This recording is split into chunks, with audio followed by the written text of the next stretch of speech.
hermanos que están a distancia. Nos dice el versículo número 13. Vamos a retomar este versículo número 13 del 4. Nos dice la palabra: vamos ahora, los que decís hoy y mañana iremos a tal ciudad y estaremos allá un año y traficaremos y ganaremos, cuando no sabéis lo que será mañana. Porque ¿qué es vuestra vida? Ciertamente es neblina que se aparece un poco de tiempo y luego se desvanece. En lugar de lo cual debería de decir: si el Señor quiere, viviremos y haremos esto o aquello. Pero ahora os jactáis en vuestra soberbia. Toda jactancia es semejante y es mala. Y el que sabe hacer lo bueno y no lo hace es pecado.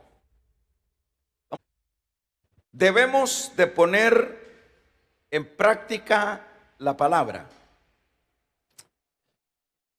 Ese va a ser el tema o la frase que vamos a ocupar para que podamos hablar esta tarde, esta noche. Quiero primeramente hacer ver de qué manera en este capítulo, 4, decíamos, Santiago está concluyendo lo que es una serie de exhortaciones, y no solo de exhortaciones, sino de motivaciones para a quien él se dirige. En este caso, pues se dirige a la iglesia que está desparcida en cualquier parte. En el caso le voy a hacer como una repetición de las motivaciones que Santiago ha venido haciendo desde el capítulo número 1, donde primeramente él ha motivado a mantenerse en medio de las pruebas. Cuando se habla de mantenerse en medio de las pruebas, es decir, desde el capítulo número 1 viene Santiago trabajando, motivando. Ha motivado, por otro lado, que el creyente siempre tiene que pedir con fe. Esto, por supuesto, es bastante claro y positivo que se le indique a la iglesia a cual se dirige Santiago que primero que hay que mantenerse en las pruebas. Esto es importante, y cuando sería más importante también escuchar decir que, que hay que pedir con fe. Todo esto es diríamos, una manera de aclarar de qué manera es que podemos alcanzar victoria. Aparte de pedir con fe, en ese recorrido desde el capítulo 1 hasta el 4, habla de que el que pasa la prueba, ¿verdad?, recibirá la corona de vida. Yo le pregunto, o preguntémonos, si esto acaso no es una tremenda verdad y un tremendo motivar para la iglesia del Señor. Le digo esto porque cuando no sabemos cuáles son las ventajas y en qué concluyen aquellas cosas que parecen negativas y que en este caso concluyen con una corona, con un premio. Esto es algo que motiva y debe de motivar al creyente.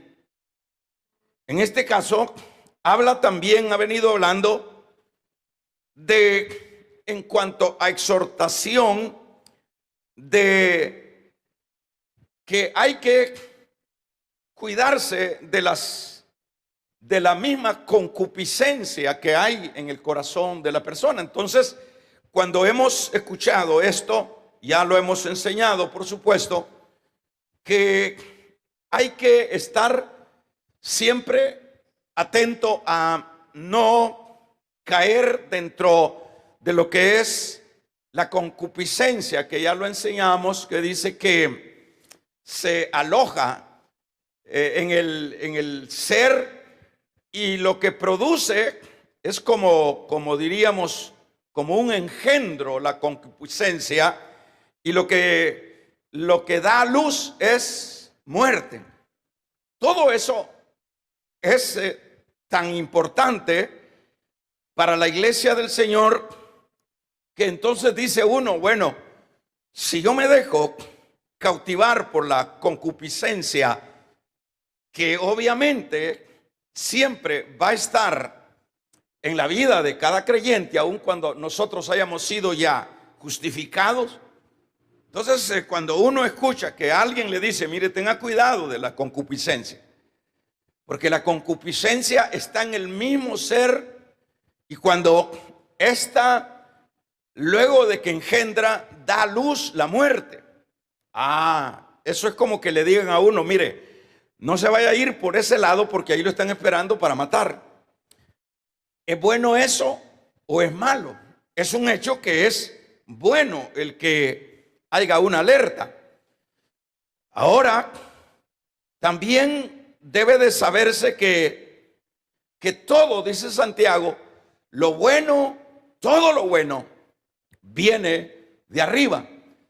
Es una manera de enseñar de dónde, porque a veces nosotros también, como humanos, nos atribuimos que lo que recibimos, lo que obtenemos, es causa de nuestra inteligencia, es causa de nuestro esfuerzo. Pero Santiago ha venido expresando que toda buena obra y toda buena dádiva proviene del Padre de las luces, proviene de Dios. Entonces uno ya con esta enseñanza de lo que proviene y de lo que tenemos proviene de Dios, entonces uno aprende a ser humilde. Uno aprende, aparte de ser humilde, a depender de las bendiciones de Dios. Y es ahí donde uno se enfoca. Por ejemplo, si está enfermo, dice, bueno, Santiago ya nos enseñó y nos enseña en su carta que toda buena dádiva y toda obra perfecta viene de arriba. Estoy enfermo, ya no me voy a ir allá, no voy a ponerme la fe en lo que no debo de poner la fe, sino voy a anclarme en el Padre de los cielos, que es donde viene toda buena dádiva. Esto lo orienta a uno, porque esto de la enseñanza de Dios con su iglesia es como el maestro enseñándole a los niños. ¿De qué manera? Es que ellos tienen que ir aprendiendo las primeras letras, aprendiendo, como diríamos, si es que a los niños en este tiempo se les da la educación del respeto, de el creer en Dios. Si eso se está aplicando en la niñez, se les está orientando. Entonces dice, por ejemplo, cuando el niño se le dice, mire, hacer eso es malo, mentir es malo. Entonces ese niño se le va grabando eso en su corazón y dice, mentir es malo y no voy a mentir. Es eso lo que está haciendo Dios por medio de sus siervos para con la iglesia.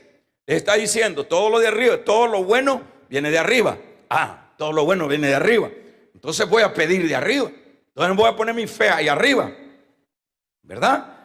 Entonces, en este caso, está diciendo, aparte, que viene de arriba. Y aparte de esto, ha dicho que todos, hermanos, que todos deben de ser hacedores de la palabra y no solo oidores. Entonces le está diciendo a los niños, el maestro, está diciendo, usted tiene que poner en práctica esto que le estamos enseñando. Usted tiene que poner en práctica lo que es la palabra. Debe de ser hacedor de ellas, dice Santiago, y no solo oidor olvidadizo, ¿verdad? Entonces, cuando estamos escuchando esta palabra y estamos leyendo esa misma escritura, decimos nosotros, bueno, entonces yo tengo que ser, porque lo contrario, si no somos hacedores, allá dice Mateo 7, dice que el que no es hacedor de la palabra y solo oidor, le compararé, dice, a un hombre insensato. Es decir, el alumno llega a entender que el no poner en obra la palabra es una insensatez. Es como el despreciar el consejo que se le da a la persona. Entonces, en este caso, Santiago está enseñando que hay que ser hacedores de la palabra, ¿verdad? Por otro lado, ha venido enseñando que no hay que hacer acepción de personas. Qué bueno, entonces uno aprende a no tener actitudes de preferencia, sino que debemos de ser de una manera iguales en el sentido de hermandad, que no podemos decirle al hermano menos diríamos, menos ilustrado. Dice Santiago, no podemos decirle quédate allá y hacer acepción, decirle al otro que es ilustrado, por decirlo algo, pásate acá. Todas esas cosas es la enseñanza para la iglesia.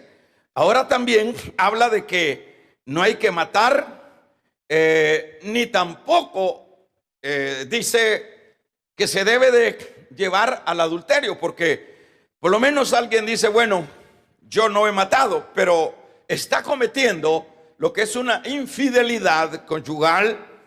Esto es algo que también es parte de todas las dolencias que aquejamos los creyentes, pero ahí está el consejo.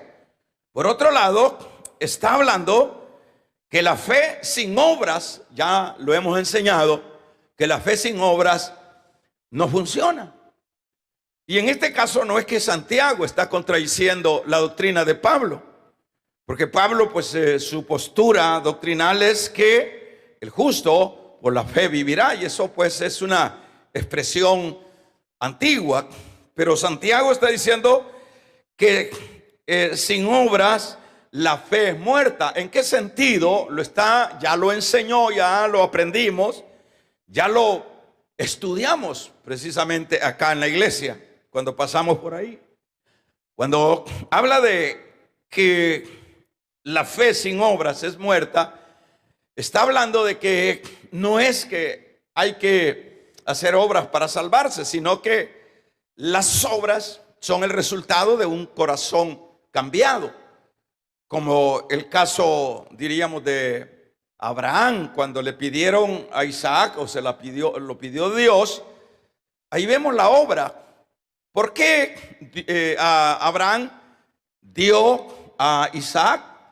La razón por la cual le dio era porque Abraham era creyente, había creído por la fe en ese Dios, y ahora va acompañada la actitud.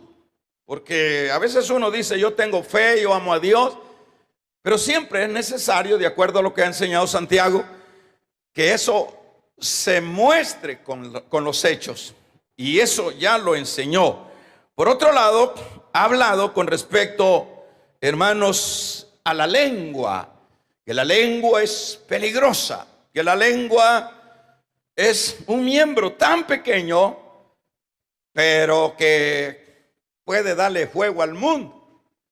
Y lo compara con las naves pueden, dice, ya lo estudiamos, las naves, dice, pueden ser guiadas por un pequeño timón, pero la lengua, que es un miembro tan pequeño, dice, es indomable.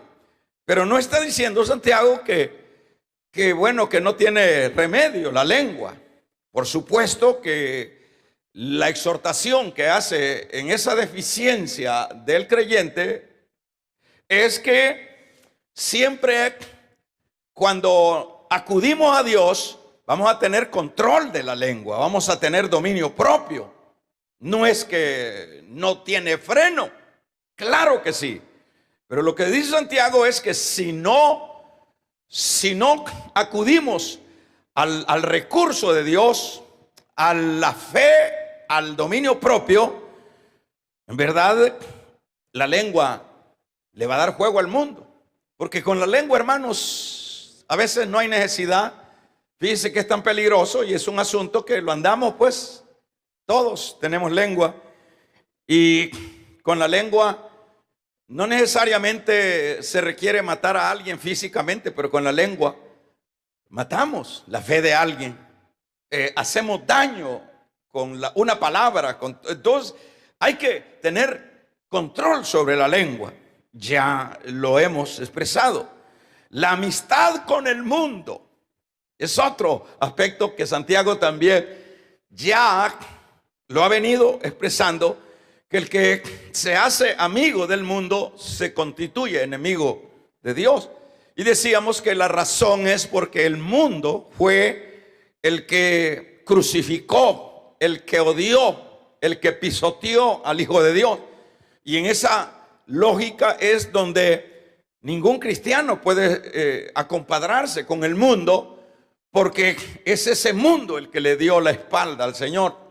Y se ve feo, de acuerdo a lo que Santiago enseña, que nosotros vayamos de cachetes embarrados con el mundo. Entonces habla de que la amistad con el mundo es enemistad con Dios.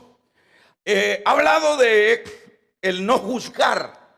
Es otro pecado que Santiago ya lo tocó, que no tenemos que juzgar al otro, porque cuando juzgamos al otro, estamos poniéndonos en la posición de la ley. Y cuando nos ponemos en la posición de la ley, estamos haciendo las veces de Dios. Porque el único, dice, que puede juzgar, y eso es así, pues, ¿verdad? Porque imagínense qué puño de enseñanzas les da Dios a través de sus siervos a los niños de kinder, a la iglesia suya, a la iglesia. Y esto no es otra cosa sino el cuidado de Dios. Es el amor de Dios, el amor de ese padre que está corrigiendo, que está tocando, que está señalando. Y en este caso, cuando ya lo estudiamos, los penúltimos temas que hemos tocado, que dice no juzguéis a nadie. Y esto es así porque siempre, hermanos, cuando nosotros estamos señalando, es necesario verse también uno. Cuando se habla, allá Mateo habla de que es fácil o sea, dice que es importante, dice, que se vea, no ver la paja del ojo ajeno, que es lo mismo de juzgar, antes de ver la viga que está en el ojo de uno. Entonces ahí como que lo deja noqueado para que uno no ande juzgando, señalando. Mire aquel, si todos, en este caso todos, estamos adoleciendo de una o de otra cosa de lo que es la vida común del ser humano. Y vamos a ver en el caso últimamente de lo que es, hermanos, la vanagloria, que es lo que leíamos acá, la vanagloria o el gloriarse del día de mañana. Decíamos que este es otro pecado. Es otro pecado que lo llevamos a cabo, porque si no fuera otra deficiencia que se practica dentro de los ámbitos cristianos, no lo mencionara Santiago. Y en este caso está hablando que es lo que nosotros leíamos acá. Vamos, dice, ahora los que decís hoy y mañana iremos a tal ciudad y estaremos allá y comerciaremos y ganaremos. Entonces Santiago, en el fondo, en el contexto de todo lo que está hablando desde el capítulo 1 hasta este versículo, hasta este final de estos versículos del capítulo número 4, está señalando un pecado tremendo, como podrían ser los otros pecados, y en este caso es un planificar, hermanos, sin Dios. Es hacer una proyección sin Dios. ¿Qué dice usted? ¿Lo podemos calificar como pecado? El estar, por lo menos, el estar llevando esa planificación de una manera de confianza en nosotros mismos y por supuesto de jactancia. ¿Acaso no fue eso lo que hizo Satanás, decíamos, allá en Isaías 14, que habla, iré, me sentaré, estaré allá y sucesivamente? Es una frase prácticamente de jactancia, de soberbia. Y en este caso, que estos versículos que estamos tocando, hermanos, planificar de esta manera sin tomar a Dios, que dice la palabra, lo que está diciendo ahí es que es una actitud que se ha caído de una autosuficiencia que llega el creyente. Yo no estaría hablando acá de ateos, porque aquí no se le está hablando a ateos, aquí se le está hablando a creyentes, ¿verdad? Porque el ateo, ¿qué va a entender esto si no es cristiano? Para entender las cosas de Dios hay que haber sido regenerado primero. Sí, porque algunos dicen, esto es para los ateos. ¿Cuál ateos? Esto es para la iglesia del Señor. Y en este caso, aquí estaría diciendo, es alguien que se ha desconectado de la realidad de un Dios. Ahora yo pregunto, ¿habrán cristianos, hermanos, que lleguemos a estos extremos de que, bueno, empezamos a hacer, el planificar no es ningún pecado? El planificar deberíamos de proyectarnos a las metas de la vida. Eso no es ningún pecado. El pecado que está señalando acá Santiago es esa autosuficiencia. Iremos, traficaremos, ganaremos y vamos a estar un año trabajando. Yo hago de nuevo la pregunta: ¿será que los creyentes llegamos a actitudes de esta naturaleza? Hermano, aunque pareciera esto que no es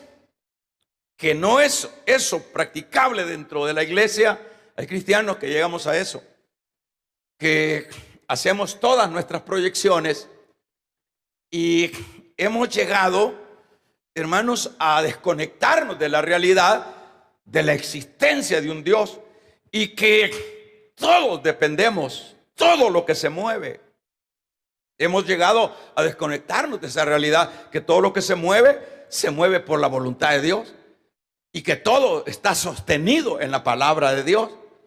Pero ¿cómo puede llegar un cristiano, sí lo hay, en cualquier caso, ¿verdad? Llegamos a desconectarnos tanto de la realidad de la existencia de Dios, hermanos, que nosotros mismos tomamos en sí el futuro para decir iremos, haremos y sucesivamente, sin tomar en cuenta, sin saber que somos mortales.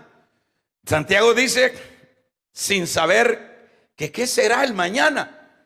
Y dice, le está diciendo a la iglesia, si la vida, dice en términos generales, es como la neblina, es fugaz. Y eso es lo que nosotros vemos allá cuando vemos en el libro de Lucas, o en el Evangelio de Lucas, de aquel hombre que estaba proyectándose y que dice, derribaré mis graneros, los haré más grandes. Y dice, y le diré a mi alma, alma, gózate porque tienes mucho. Pero dice la palabra que le dijo Dios, necio. Y lo que tienes, ¿de quién será? Porque esta noche vienen por tu alma. Entonces, pero aun cuando eso es así, nosotros llegamos, hermanos, a cometer este pecado de desconectarnos de que realmente nuestra vida depende de Dios. Lo que aprenderíamos acá, que Santiago dice, no hagan eso. Aprenderíamos que está diciendo acá el apóstol, está diciendo, ustedes deben de saber que son mortales. Ustedes deben saber que todo depende de Dios. Ustedes no deben de cometer ese pecado. Ahora, cuando yo decía, hermanos, a manera de tema, que es con lo cual vamos a finalizar, y decíamos, en este caso, vamos a ver, yo decía, la exhortación, debemos de poner atención a la exhortación de Dios. Ese es el tema. Ahora, ¿por qué tenemos que poner atención? Bueno, por eso le hice una recopilación de todo lo que ha enseñado Santiago hasta este capítulo número 4. Y cuando termina en el versículo número 17, esto, póngale atención. ¿Por qué hay que ponerle atención? Porque dice, y al que sabe hacer lo bueno y no lo hace, es pecado. ¿A qué se está refiriendo acá? ¿Por qué este versículo? Este versículo es, hermanos, entendible de la siguiente manera. Se entiende que todo esto que he venido repitiendo es, vamos a ver, son exhortaciones, son motivaciones que cada uno de la iglesia ha venido escuchando. Que cada oyente ya no puede decir, bueno, yo no sé que el mal uso de la lengua es pecado. Ningún creyente puede decir, bueno, el dejar de poner en obra la palabra, yo no entiendo si eso será pecado o no será pecado. Cuando alguien dice, bueno, que debemos de mantenernos firmes en la prueba, no podemos venir nosotros a hablar de ignorancia, en este caso de decir, ay, yo no sé si es que hay que mantenerse firme en la prueba. Yo no sé si eso será pecado. Claro que es pecado el no mantenerse firme en la prueba. Y aparte de que pecado, no vamos a recibir la corona de vida que dice Santiago, que el que se mantiene en la prueba. Ahora, cuando venimos nosotros y decimos, yo no sé, bueno, que ser amigo del mundo ofenda a Dios. Nosotros no podemos, hermanos, diríamos de ignorantes. La iglesia no puede llegar a tal cinismo, porque sería un cinismo. Cuando el Señor, como dije, a manera de ilustración, ha puesto al maestro, ha puesto en este caso a Santiago, ha puesto a su siervo inspirado para que le dé todas estas materias a la iglesia, y que una de ellas es: no amen al mundo, porque el que ama al mundo se hace enemigo de Dios. Entonces, ¿qué me dice usted de los hermanitos que siempre estamos de compadres con el mundo? ¿Será que no les ha hablado Dios? ¿Será que ellos lo hacen porque Dios no se ha tomado el tiempo y el cuidado de ponerles un enseñador? Dios no les ha dejado una escritura para que ellos se dirijan de acuerdo a la luz de la palabra. ¿Será que habrán personas? Lo hay, hermano, hay cinismo dentro de las iglesias. Hay personas que a esto se le llama pecado de omisión. El verso número 17 está hablando que el que sabe hacer lo bueno, damos un gloria a Dios. ¿Quiénes son los que saben hacer lo bueno? A quien el Señor les ha hablado que amar a ser amigo del mundo es ser enemigo de Él. El que no haya control de la lengua es ir en contra. Porque cuántas personas, nosotros oímos esto, pero cuántas personas dentro de las congregaciones, hermano, no tenemos cuidado con la lengua. ¿Cuántas personas? Somos cristianos, yo no estoy diciendo que no lo seamos. ¿Cuántas personas con la lengua, cuando sabemos que dice que la lengua es un fuego, es un miembro tan pequeño, pero que tiene capacidad de darle fuego al mundo? En el campo general, hermanos, las guerras, ¿por qué se dan las grandes guerras que han habido en toda la historia? Por la lengua. Este rey dijo tal cosa y el otro rey le contestó otra con la lengua, y luego se calentaron los motores y luego iniciaron las guerras. Entonces, en este sentido, hay el creyente que, habiendo tenido la tutoría de Dios, la enseñanza de Dios, que Dios en su misericordia, porque todo esto es la misericordia de Dios. Porque, bueno, le voy a poner este ejemplo. Dios pudo haber dicho: bueno, yo ya te salvé. Yo ya te salvé. Yo ya hice la obra por medio de mi Hijo en la cruz del Calvario.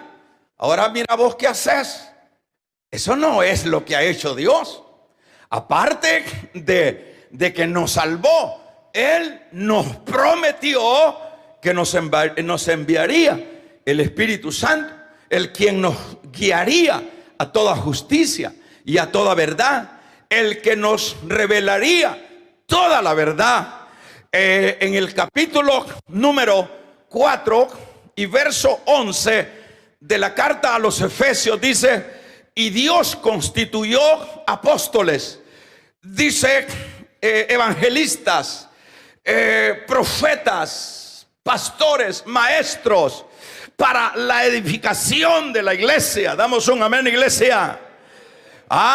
Entonces Dios no nos dejó huérfanos. Dios no nos dejó, hermanos, nada más en un nuevo nacimiento, porque Él sabía que era imposible, y eso es así, pues nadie le puede dar a un niño de primer grado el título de un profesional. Nadie, porque ese niño tiene que cruzar las instancias de la educación hasta llegar a los estudios superiores y hasta llegar con todo lo que le van a enseñar los maestros a, hermanos, a ostentar un título. No pueden haber profesionales de dedo. Vamos a regalarle ofrenda de palmas al Dios de la gloria. No pueden haber nadie. Si a alguien le regalan el título, pero eso no sirve para nada. No sirve aunque le regalen el título a uno. Dice, usted es ingeniero y ¿qué sabe de eso? Ya anda presumiendo de ingeniero. Usted es licenciado, dice, sí, soy licenciado, aquí tengo la licencia de manejar. Pues sí, que como no nos ganan, ¿verdad? Entonces, al niño no? ¿Qué es lo que hacen con el niño? Le empiezan primero a que se vaya aprendiendo los sonidos de las letras. Primero se empieza con la A. Vamos a un amén. A, después A, y así empiezan con los bebés. Así que es lo que está haciendo Dios. Damos un amén. Vamos a regalarle ofrenda de palmas al Dios de la gloria. Aleluya. Eso es. Dice el Señor, bueno, ahora yo los llevo a mis aulas. Y empieza a decirle, andar con cachetes embarrados con el mundo es ser enemigo mío. El no manejar la lengua de la mejor manera, el no poner en obra la palabra, dice Santiago, y lo expresa. Santiago lo expresa de una manera, hermanos, ilustrativa, con el espejo. Es como el que se ve en el espejo, dice. Se ve y ve cómo es su rostro, y luego olvida cómo es su rostro. Olvida cómo es su rostro. Entonces usted no puede, o yo no puedo andar diciendo, yo no sé qué significa eso de la palabra que dice la Biblia, que hay que ser oidor, pero no oidor olvidadizo. Yo no sé de eso. No podemos nosotros, hermanos, creer que somos analfabetos, que somos ignorantes de la Dios. Ahí está el Maestro Divino, ahí está el Espíritu Santo. Esta noche, estos 4 capítulos que hemos leído, ya tenemos como 3 meses de estar, o más meses de estar estudiando esto. ¿Y sabe por qué es? Porque Dios no quiere, hermano, la muerte del que muere, sino que quiere que los hombres y su iglesia aprendan a caminar de acuerdo a sus principios y a sus valores.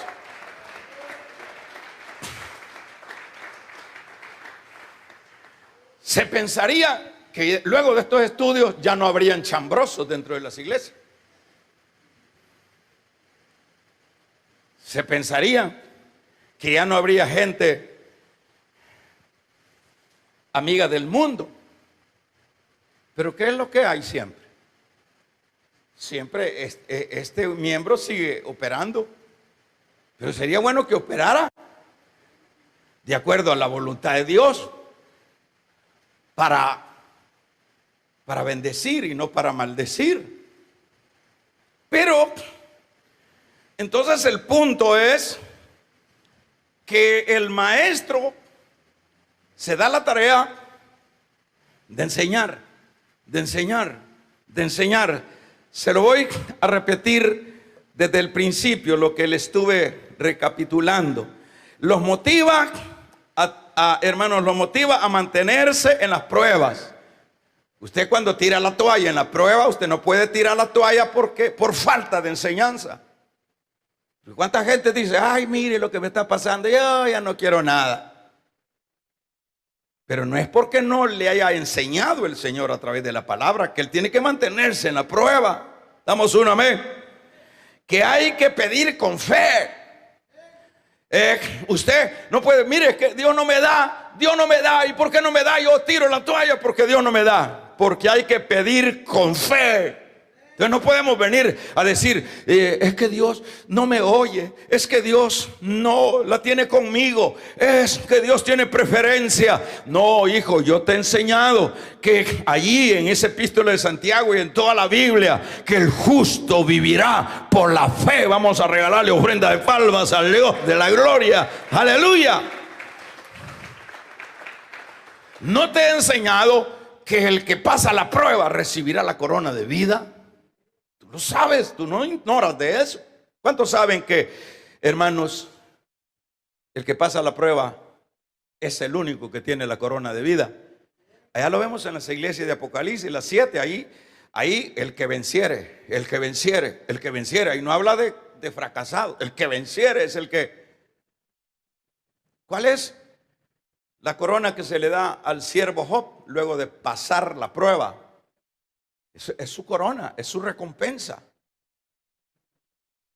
Entonces, en este caso no podemos... fíjese, Señor, que yo no sabía que de arriba es donde vienen todas las bendiciones. Yo te he enseñado en la palabra, ya tenés. ¿Cuántos tenemos Biblia? Todos tenemos la Biblia. Y espero que la hayamos leído. Y a veces de memoria sabemos todos algunos versículos. Entonces, Señor, de arriba viene. Bueno, Señor, hay que ser oidor, no olvidadizo. Oh Dios, no hay que hacer excepción de personas. Yo a partir de ahora todos mis hermanos son iguales, porque son lavados con la sangre preciosa de tu Hijo. Que no haya acepción. No matar, no adulterar. Había que preguntar si alguien comete estas cosas en la iglesia. Pero si las comete, no es por falta de consejo. No, porque aquí lo que este estudio es la recapitulación. Pudiéramos ponerle como tema la recapitulación del capítulo 1 al 4 de Santiago. ¿Verdad? Que matar, la fe sin obras es muerta. Entonces quiere decir, porque a veces nos rasgamos las vestiduras, no, si yo soy cristiano, pero no se mira tus hechos. Porque para que se muestre mi cristianismo, tiene que mostrarse con hechos y no sencillamente con palabras. Ahora, el asunto de la lengua, la amistad con el mundo, el juzgar al otro desmedidamente. Y ya poníamos el equilibrio cuando estudiamos ese tema de no juzgar, que no se refiere que no hay que juzgar las cosas de acuerdo a la necesidad que hay que hacerlo. Es decir, el juzgar con justicia, pero el problema es juzgar nada más porque porque eso es lo que hacen allá. Entonces yo finalizo cuando dice este versículo es tremendo. Y dice, y el que sabe hacer lo bueno, todo esto que está enseñado, toda esta camándula de enseñanzas del capítulo 1 de Santiago al capítulo 4, terminando con el verso 17. El que no sabe hacer todo esto que se le ha enseñado, ¿cómo se le llama eso? Pecado. Entonces, a eso se le llama pecado. Es decir, ahí cierra Santiago esa parte. Porque usted si usted, es decir, no lleva el contexto y no lleva el seguimiento, usted va a decir, este versículo está puesto aquí sin sentido. Pero acá lo aclaramos que todo esto que Santiago viene hablando es la manera que ha mostrado cómo debe de ser la conducta del creyente. Pero cuando él, en este caso, cuando él ya sabe, ¿quién no sabe que mentir es malo? Pero preguntemos eso si se hace en la iglesia. ¿Quién no sabe si acusar al otro es malo? El que sabe hacer lo bueno, el que sabe que todo eso no se debe de luchar para no hacerlo. Entonces, fíjese, por eso decía que a esto se le llama pecado de omisión. ¿Cuál es el pecado de omisión? Que usted sabiendo, o yo sabiendo hacer las cosas, no las hacemos o no las ponemos en práctica. Vamos a ver algún par de versículos con lo cual vamos a ir cerrando, porque en este caso el pecado de omisión lo podemos ver en Mateo 23:23 para que tengamos una ilustración. Y en este caso habla en este capítulo. Fíjese lo que dice, ¿verdad? Ay de vosotros, ¿ya lo tiene? Escribas y fariseos, ¿qué dice? Hipócritas, porque diezmáis la menta y el eneldo y el comino. Ajá. ¿Y qué dice? Y dejáis lo más importante de la ley. ¿Cuál es lo más importante? La justicia, la misericordia y la fe. Esto era necesario hacer sin dejar de hacer aquello.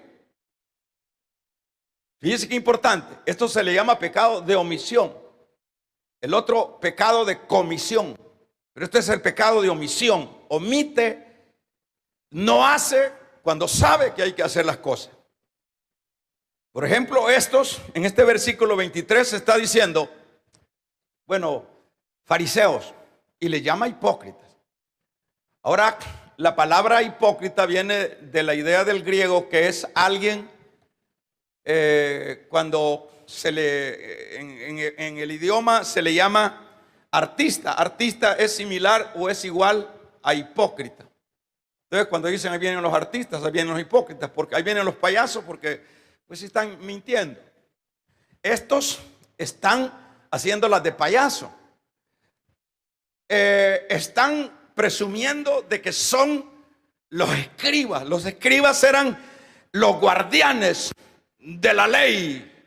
Así se denominaban, los guardianes, los que tenían, ¿cómo le llaman a las pruebas? Los abogados le llaman, los que tenían en custodia la ley. Pero mire cómo les dice el Señor, ellos estaban empapados, así como Santiago está diciendo esto. Entonces, fíjese lo que está diciendo en este versículo. Ay de vosotros, escribas y fariseos, hipócritas. Dicho de otra manera, la palabra hipocresía es falso, inventador. Ajá. Hipócritas, porque diezmáis, ellos diezmaban. Y diezmaban hasta las cosas insignificantes del eneldo. Diezmaban. Y este versículo, aunque no es el tema, para aquellos que dicen que en el Nuevo Testamento no existe el diezmo, aquí está. El que tenga oídos oiga. Al final de ese versículo le dice el Señor, lo más importante es la justicia y la fe, sin dejar de hacer lo otro, sin que dejen de diezmar. Damos un gloria a Dios, hermano. ¿Se entiende, verdad? Bueno, aquí dice, ay de vosotros y fariseos hipócritas, porque diezmáis la menta, el eneldo, el comino, todo lo diezmaban. Y dejáis lo más importante, la ley. ¿Qué es lo que dice la ley? Está diciendo lo que es la palabra, la justicia, la misericordia. Ellos sabían de la justicia, ellos sabían de la misericordia. Pero fíjense que eran tan malos estos fariseos, que se habían inventado un su nuevo que interpretar de la ley. Le llamaban, el Señor le llamaba tradiciones de hombres, porque ellos trastocaron la palabra. Por ejemplo, llegaron a ser tan malos que a sus padres ancianos no les daban el sustento, porque decían que el llevarlo a la iglesia era mejor, el llevarlo al templo era mejor que llevar la ayuda a sus padres. Eran tan fariseos. Y de ahí es donde viene la palabra fariseo, que es un estigma de falsos. Entonces aquí lo que ellos sabían de la justicia y la misericordia, pero no lo hacían. No es porque ignoraban que había que ser justo, que había que hacer misericordia. ¿Cómo se le llama a ese pecado? Vamos a ver si les quedó. ¿Cómo se llama ese pecado? Otra vez, ¿cómo se llama ese pecado? Pecado de omisión. Veamos otro pecado de omisión. Capítulo número 25, adelante de este mismo. Y en este Versículo 45. Mire lo que dice el versículo 45. Entonces le responderá diciendo: de cierto os digo que en cuanto no lo hiciste a uno de estos más pequeños, tampoco a mí me lo hiciste. E irán estos al castigo eterno y los justos a la vida eterna. Ese es otro pecado de omisión. ¿En qué sentido? En el sentido de que aquí está hablando, relacionando a que estos debían de haber bendecido al que necesitaba la bendición. Y esa es la razón por la que dice: entonces les responderá diciendo: de cierto os digo que en cuanto no lo hiciste a uno de estos pequeños, tampoco a mí me lo hiciste. Ellos sabían que había que hacer misericordia. Que se oiga un amén. Que se oiga otro amén. Lea Lucas 11. Vamos a ver Lucas 12:47. Con esto terminamos. En Lucas 12:37, para que vayamos aprendiendo cuáles son los pecados. 47, los pecados de omisión. Vamos a ver el 47. Dice: aquel siervo, ¿ya lo tiene? Que conociendo, ¿cuál es la voluntad de Dios? Aquel siervo que conociendo cuál es la voluntad, vamos a ver 47 decíamos.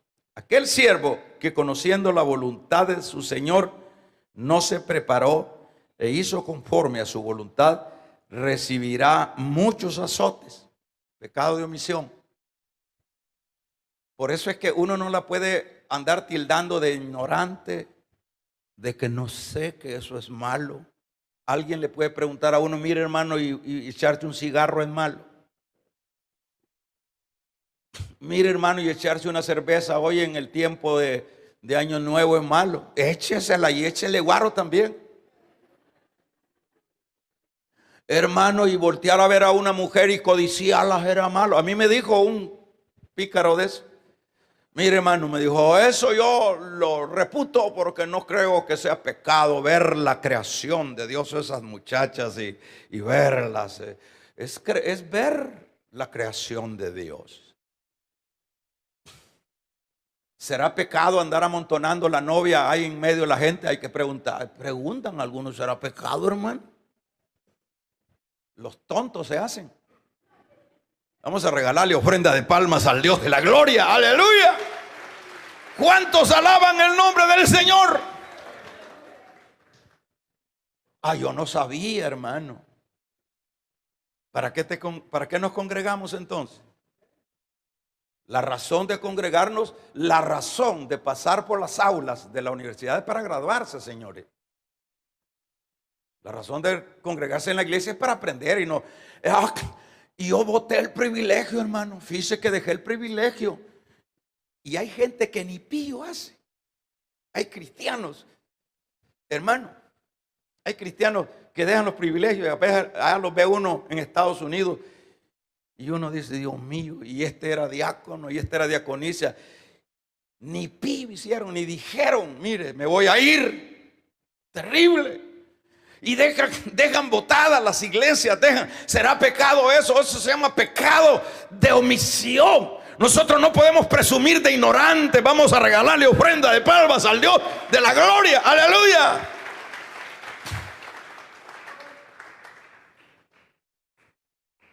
Y eso de servir será bueno, hermano. Bueno, que les crea de los pastores medios chabeleados, que les crean esas supuestas ignorancias, que será pecado, que Dios lo que ve es el corazón, hermano. También ve las costillas y ve hasta los tuétanos y ve todo. Nosotros debemos de saber todo. Aleluya. Entonces concluye Santiago que saber hacer lo bueno y no hacerlo, ¿qué es? ¿Cómo se llama ese pecado? capítulo 10, verso 25 de Hebreos, no lo lea. ¿Qué dice? No hagan por costumbre no congregarse. Los marcianos, levanten la mano los marcianos. Por eso es que sos carnal y por eso es que no cambiás, porque cometés el pecado de omisión. Dice, no hagáis como costumbre, como los que no se congregan, y sobre todo cuando sabéis que este día se acerca. ¿Cuántos saben que Cristo viene? Cristo viene, aleluya. Ah, no, yo me congrego, yo solo soy juevero.